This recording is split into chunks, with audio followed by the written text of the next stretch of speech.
জানো বলে আমি তোমাদের ধন্যবাদ দিচ্ছি। কে স্মরণ করে? দৌদুস মানিকে এর আগে আসলে দৌদুস আমার প্রথম ছবি না, আমার প্রথম ছবি আসামি হাজে।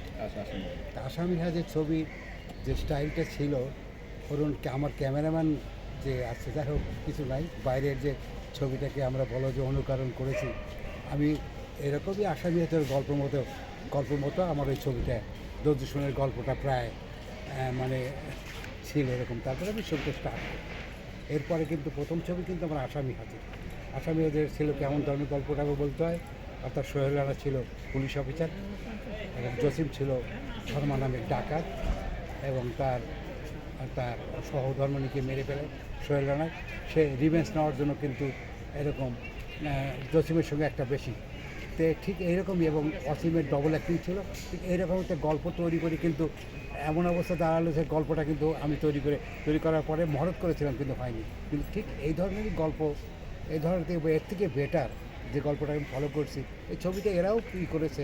ম্যাগনিফিসেন্ট 7 গল্প করে অনুকরণ করে ছবি করছে। আমি তাদের কাছে, যদিও তাদের গল্প অনুকরণ করে ছবি করেছি, তাদের কাছে কৃতজ্ঞ।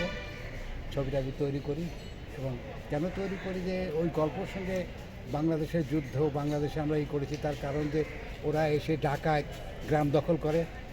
হ্যাঁ, এখানে পাকিস্তানি হানাদাররা কিন্তু বাংলাদেশ দখল করে রেখেছি, তোমাদের তো জানা আছে।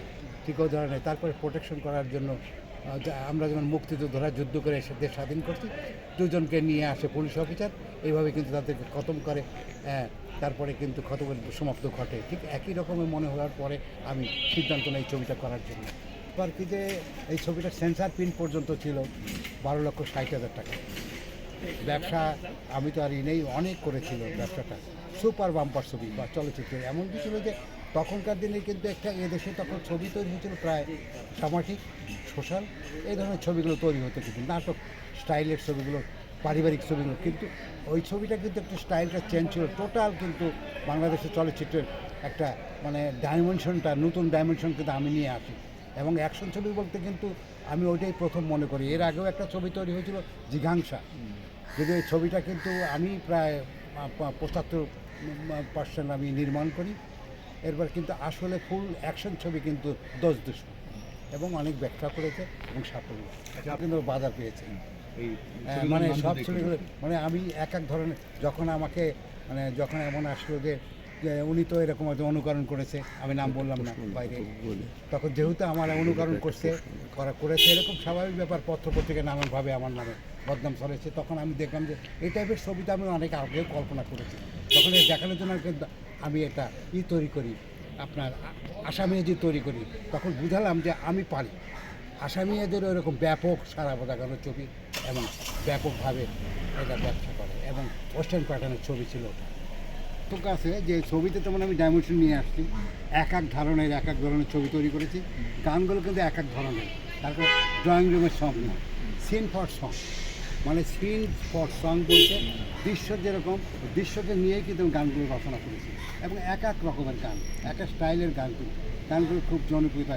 ওই গানের নামগুলো যদি একটু বলতেন। আমি গানগুলো পাখির বাসার মতো দুটি চোখ তোমার, ঠিক যেন নাটোরের বনলতা সেন, আজকে না হয় ভালোবাসা আর কোনো দিন নয়, চুমকি চলেছে একা পথে, চুপি চুপি বলো কেউ জেনে যাবে, সবগুলো কিন্তু সুপার ডুপার। হ্যাঁ, তার আজকে না হয় ভালোবাসা আর কোনো দিন নয়, ও সাগর কর্নারে তোর কাঁচা সোনা গায়, তুমি যে ডাকাত তুমি চোর, আমার পৃথিবী তুমি, তোমার পৃথিবী আমি, সবগুলো ছবি আমার। চুপি চুপি বলো কেউ জেনে যাবে। এই যে তোমাদের সঙ্গে কথা বলতেছি এখন, সত্যি আমার দিন কাটে না। তারপর আমি সাংঘাতিকভাবে কাজ করতাম। একটা ছবিগুলো মানে ব্যাটেল ফিল্ড মনে হতো, কিন্তু নর্মাল ছবি ছিল না।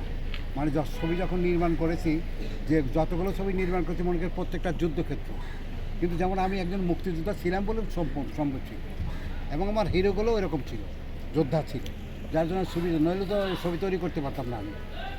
এখন দিন কাটে বাড়িতে বসে কিছু মানে কাব্য রচনা করতেছি, গল্প গান রচনা করতেছি, যেটা আমি আশা করি সুন্দর সুন্দর গান রচনা করছি, এগুলো নিয়ে ব্যস্ত থাকি। আর এখনকার সিনেমাগুলো কি দেখা হয় আপনার? আমি সেন্সার বোর্ডে ছিলাম, আমি মন্তব্য করতে চাই না।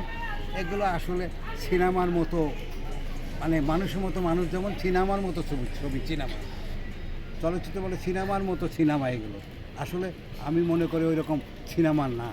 তার কারণ নাটকগুলো বড় করে তৈরি করে সিনেমা হিসেবে চালানো হচ্ছে, আমরা দর্শককে ফাঁকি দিচ্ছি।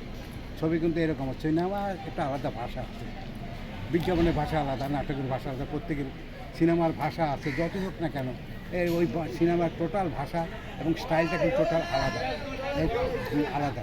এই অবস্থাতে আপনার কোনো সাজেশন আছে এই প্রজন্মের জন্য? অবশ্যই সাজেশন আছে, তাদের ধৈর্য ধরে সুন্দর করে ছবি তৈরি করতে হবে এবং পড়াশোনা করতে হবে। সিনেমা কেমন হয় সেরকম সিনেমা বানালে তো হবে না, সিনেমাতে যে কেউ বানাতে পারে। নাটকগুলো বড় করে অনেক মস্ত করে ছবি তৈরি করলাম, হলো তাই কি হলো? কিন্তু সিনেমার আমি ভাষা টোটাল আলাদা, কিন্তু এর চিত্রনাট্য, এর গান, সব কিছু সমস্ত কিছু আলাদা, কিন্তু ওরকম ধরনের চিন্তা করতে হবে এবং ধৈর্য ধরে ছবি তৈরি করতে হবে। যে